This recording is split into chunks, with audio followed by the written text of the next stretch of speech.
کی روایتوں میں لکھا ہے اور رسول لکھتے ہیں کہ آپ کے دندان مبارک پر اس نے چھری مارنا شروع کیا.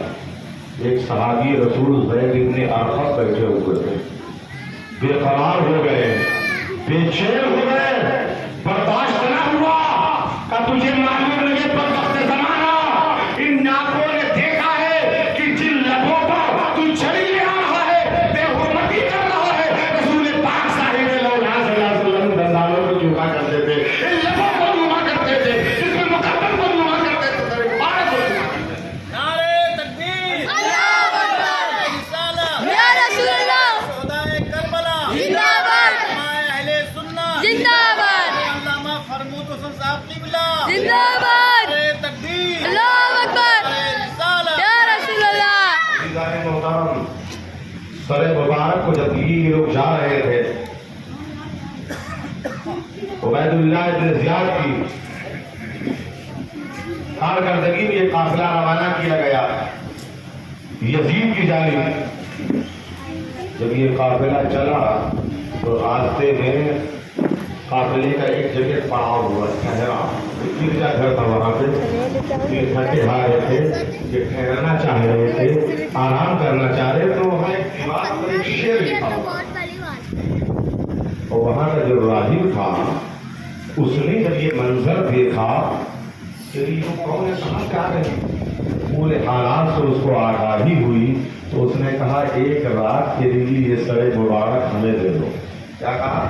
ایک رات کے لیے سر مبارک ہمیں دے دو. وہ سخت راہب پادری اس سر کو لے کر جاتا ہے، صاف کرتا ہے، خوشبو لگاتا ہے، اور بڑے ادب و احترام کے ساتھ اس کے سامنے ہاتھ باندھ کر کھڑا ہو جاتا ہے. اللہ اکبر. جب کھڑا ہو جاتا تو کیا دیکھتا ہے، اس سر مبارک سے یہ نور نکلتا ہے. ایک نور جب سر مبارک سے نکلا تو دنگ ہو گیا، اور اللہ تبارک و تعالی نے امام پاک کے چہرے کی برکت سے اسے اسلام کی دولت سے مجرد کر دیا، اور اس نے کلمہ پڑھ لیا، اور کلمہ پڑھ کے وہ مسلمان ہو گیا. مگر وہ سر مبارک تو لایا نہیں ہوئی نہیں کیا تھا. بہت بڑے لالچی تھے نا، بہت بڑے حریص تھے نا وہ لوگ. 12,000 دینار مانگے، اس نے دے دیا تھا، سر مبارک کو دے دیا تھا. تو جب وہ صبح بیدار ہوئے کوفی تو دیکھا دیوار کے اوپر ایک شعر لکھا ہوا. اس کا مفہوم میں آپ کو بتا دوں.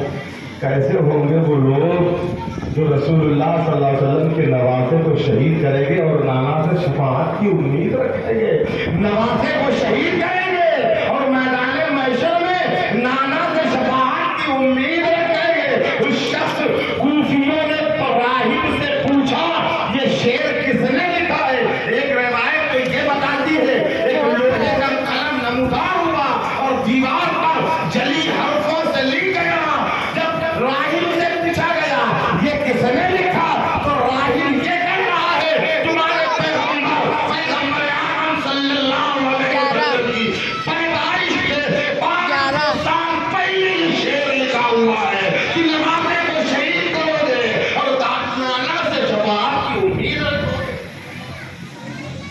یہ بدبخت وہ پیسے لے کے چلے، جب اکیلے تنہائی میں پہنچے نا، جب تنہائیوں میں پہنچے تو پیسہ کوڑا بانٹ لیا جائے، حصہ بانٹ لگایا جائے تو معلوم وہ ایک اینٹ اور پتھر بن گیا.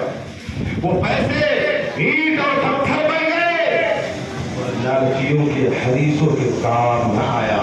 تو عزیزان محترم، نعرہ تکبیر، نعرہ رسالت یا رسول اللہ.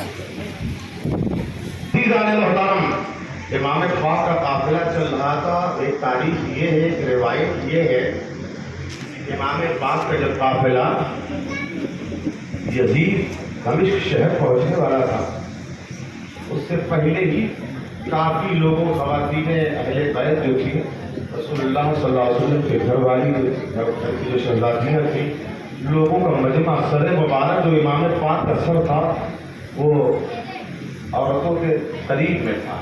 تو سارا مجمع نگاہیں جو تھیں، مجمع کے لوگوں کی نامحرموں کی نگاہیں جو اہل بیت اطہار مصطفیٰ صلی اللہ علیہ وسلم کے اوپر پڑ رہی تھی.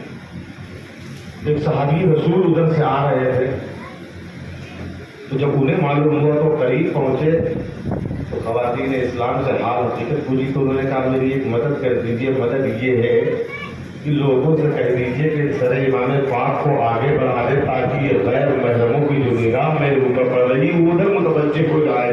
تو 400 دینار دیے انہوں نے, تب جا کے انہوں نے سر مبارک کو آگے بڑھایا.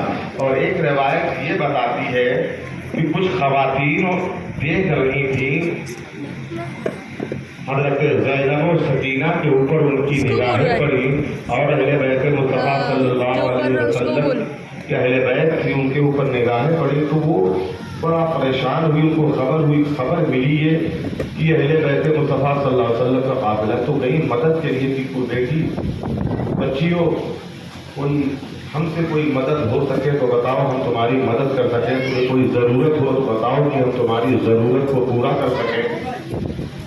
تو انہوں نے صاحب زینب سے پوچھا کہ آپ کو کیوں ہمارے اوپر مہربانی آ رہی, کیوں آپ ہم سے پوچھ رہی ہیں مدد کے لیے کوئی مدد, کیا آپ کو کیا ہمارے اوپر ترس آ گیا ہے؟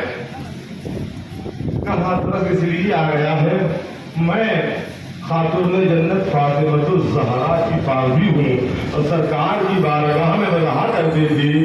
حضرت خاتون جنت فاطمۃ الزہرا کی بارگاہ میں رہا کرتی تھی تو میری مالکہ خاتون جنت فاطمۃ الزہرا مجھ سے کہا کرتی تھی اے بیٹی, اے میری خاتمہ سنو, تم کوفہ کی جانب کی رہنے والی ہو تو لہذا کبھی کوئی مفلس کوئی مسافر مل جائے تو اس کی تم مدد کر دیا کرنا. لہذا میں یہ سمجھ کر اپنی مالکہ خاتون جنت فاطمہ الزہرا کی یہ وصیت, انہوں نے مجھ سے یہ وصیت کی تھی.